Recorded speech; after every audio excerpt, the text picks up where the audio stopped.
Hello again, this is the final chapter and the main task here is to do the necessary cleaning up so that if you're not planning on doing any further work with AWS, you don't incur any charges. We need to terminate our instances, remove any data that we're storing, delete the database and release the IP addresses. But first, one thing I'd like to do is to have a little look at the elastic nature of AWS. When we go further with future modules in this series, and remember we're only going to do that if this module has been popular.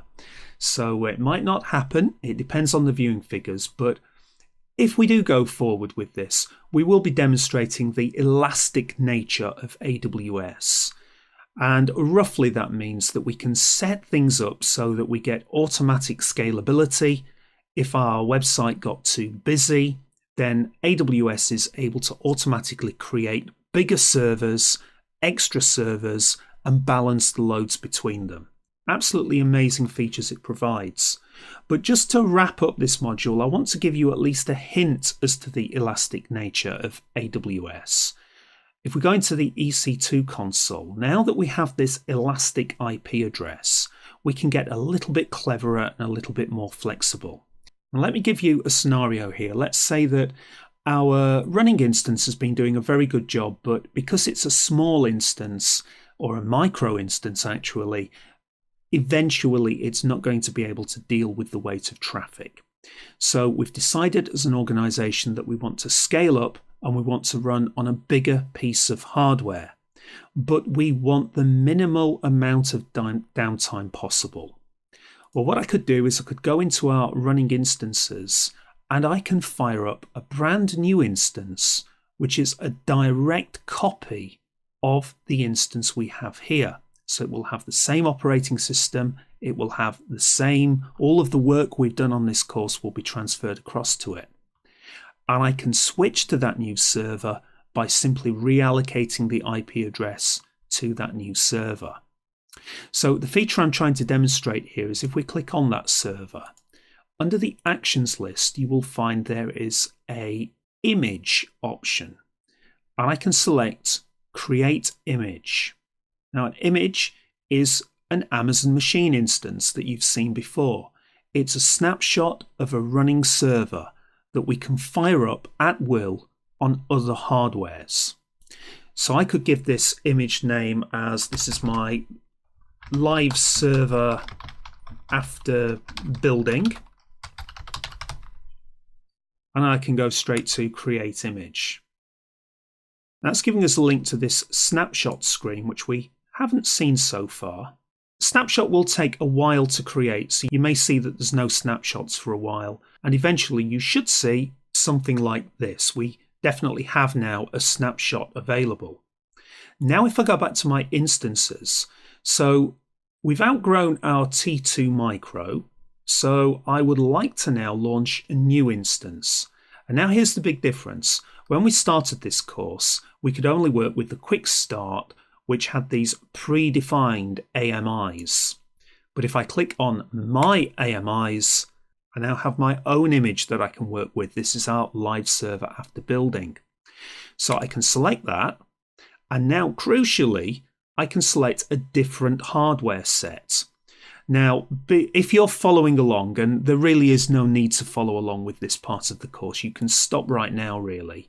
But if you follow along and choose something other than T2 Micro, of course you will incur charges. Now, just for demonstration, I don't mind taking the hit of a few cents. I'm going to go for the T2 Medium just for this demonstration, but you don't need to follow along with me. If you choose T2 Micro, then you will be in the free tier, but you will need to remember to shut one of them down because remember, you only get 750 hours for the month. And if you have two running, you will exceed your usage. So I've gone for T2 Medium. We can now run through the wizard exactly as we did earlier in the course. 8 GB is fine for storage. We could maybe give it a name of bigger server. Doesn't really matter that step. But for the security group, I'd like to use the existing security group we used before. So select an existing, and it was the Launch Wizard 1. I wish I'd used a better name for that, to be honest, but that's the one with 80, 80, 80 and 22 open. By the way, thinking about it, now we could possibly close down 8080 because we don't need that to be publicly facing anymore. Then we'll go for review and launch. Now, of course, I'm getting a warning here. This is not eligible for the free tier. If you don't want to pay anything, then go no further than this. But I can now launch my new instance. I'm going to use the same key pair that I used before, and that's absolutely fine to reuse. I can now launch my new instance.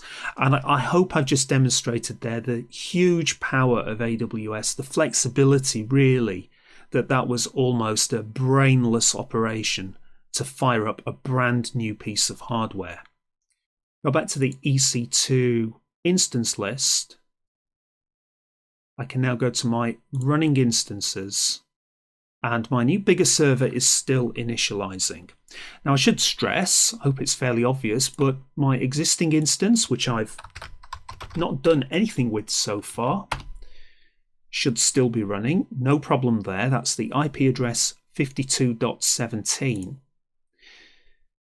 My new bigger server here is going to have its own public IP address of 54.194. But I don't want to use that. I now want to make this my live server. So I'd probably want to wait until the initializing is complete, but I think I might be okay to proceed here. I can go to my Elastic IPs list. I could take my server here and select Actions, Dissociate Address, which will need to be confirmed, and then select the address again, and now Associate Address.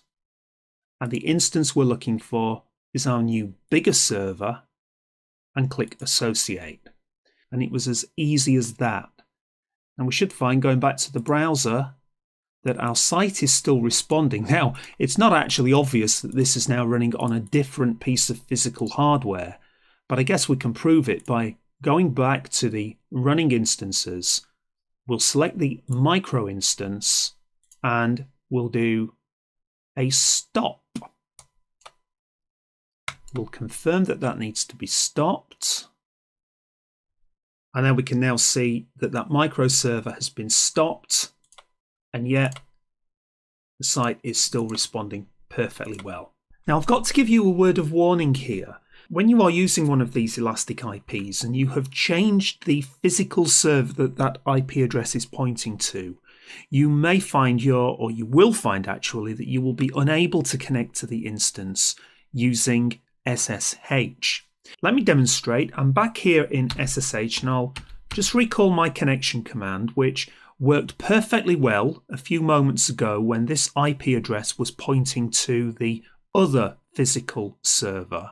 By the way, the Elastic IP that you're seeing here is different to the one that you just saw. That's purely because this part of the video is a drop-in that I recorded after the recording was complete, because I suddenly remembered that I hadn't covered this. But that's not important. This is an Elastic IP just like the one we were just using. Now watch what happens when I try to connect. Some kind of error and I'm thrown back to the command prompt. What it's saying is, warning, the remote host identification has changed. It's possible that someone is doing something nasty. So what's happening is the SSH client has realized that the physical hardware that we're talking to has changed, even though the IP address is still the same. Now that kind of thing can happen if you're being attacked and you're subject to a man-in-the-middle attack. So some kind of a hacker has somehow substituted a server for their own. Now we know that there's no man-in-the-middle attack going on here. We know that we're absolutely safe. Now the easiest way of fixing this problem, they're telling us here that we can add the correct host key to this file here. For me, it's /home/work/.ssh/known hosts. Now we could do that, but an even easier way of doing that, we know for a fact that everything's okay here. You can just do an RM of that file and that's effectively wiping the slate clean. Now this SSH client doesn't remember any existing hosts, and if I now try to do the SSH again, this time we're getting that warning that you might remember from earlier. It's saying, well, I've never actually connected to this physical hardware. Are you sure you want to continue? Yes. And now all is well and we're in. So just be aware of that. It's not a major problem. SSH is really trying to help us here. But you can always safely delete that file and it will be recreated. And of course, at the risk of boring you, we could do exactly the same thing in reverse. We could restart the test server. And let's say what happened is we had a big surge in traffic because maybe it was the holiday festive period and the bigger server handled that traffic, but now we're into the new year. Everything's quieter again, so to save money, we'd like to go back to that micro server. Well, we can start this server up again. And now that's running into the elastic IPs. And we first need to dissociate that address. We have a brief period of downtime here, but we select it again, associate the address again. This time it's going to be associated to the test server. Click associate. That job's done. And we can now go onto our running instances. And this time actually I'm going to select the bigger server and I'm going to go for instance state terminate, which will need to be confirmed. Now, I don't think I've really mentioned this on the course, but once a server is terminated, it is dead and gone, and you cannot revive it again. But I hope you can see now that's not really a big deal. These servers really are discardable. If I wanted to get that bigger server back, I would just use that machine image that I created before, and I would spin up a brand new piece of hardware based on that image. So even though that's now shutting down, the IP address is now pointing to the smaller server, and there it is, still responding as before. So that's it for this module. I hope there will be further modules based on the interest that we've had. Of course, you can go away now and start experimenting with Amazon Web Services, but do be aware that you may need to pay for resources if you go beyond that free tier. And I recommend that if you're going no further and you're not planning any experimenting, to make sure before you go away to shut down anything that you're using. So I'm going to make sure before I stop recording that I've stopped both of my instances. Well, I've terminated one. It's fine to leave an instance in the stopped state that will not incur charges, but you can very easily start it up at a later date. However, if you have only stopped an instance, although you won't be charged for the server time anymore, you will continue to be charged for the storage for that server. You can think of that as being the hard drive that's connected to that server. They call these hard drives the Elastic Block Store, or EBS. If I go into volumes here, you can see that I am seeing a volume, and that's the 8 gigabytes that I have attached to that stopped instance. The charge for storage is relatively small, and in any case, this will be covered by the free tier. But in a year's time, if I go away and forget about this, in a year's time, this 8 gigabytes will start incurring some small charges. So if you're planning on going away and abandoning this course, then you definitely want to completely terminate all of your instances and then double check going to the volumes list and check that you don't have any volumes in here. And then you'll also want to check under snapshots. That's the snapshot that we created a few moments ago. That's the Amazon machine instance for our server. Once again, that's going to incur storage charges. So if you created a snapshot, if you were following along with me, then you'll want to delete that snapshot. I'm going to keep the snapshot in case I need it for supports or if I need it for any future modules that we might record. So the storage costs aren't very expensive, certainly much cheaper than a running instance, but you need to be aware of them. And we'd also want to go into back to the front panel, into the RDS screen and on our instances list, all we can do with the databases is delete them. If I select that instance and go for Instance Actions and Delete, notice we do get an option here of Create Final Snapshot, Yes, and that will take a backup of the database.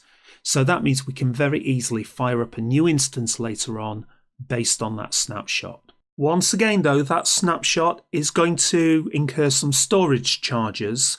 So if you're finished with Amazon AWS, then you want to say no here for Create Final Snapshot. Of course, if you're operating a real live database, then you would be saying yes. But if you're just learning and experimenting, then select no for the final snapshot. Again, I'm going to go for yes here because I want to keep the data for any future support for the course.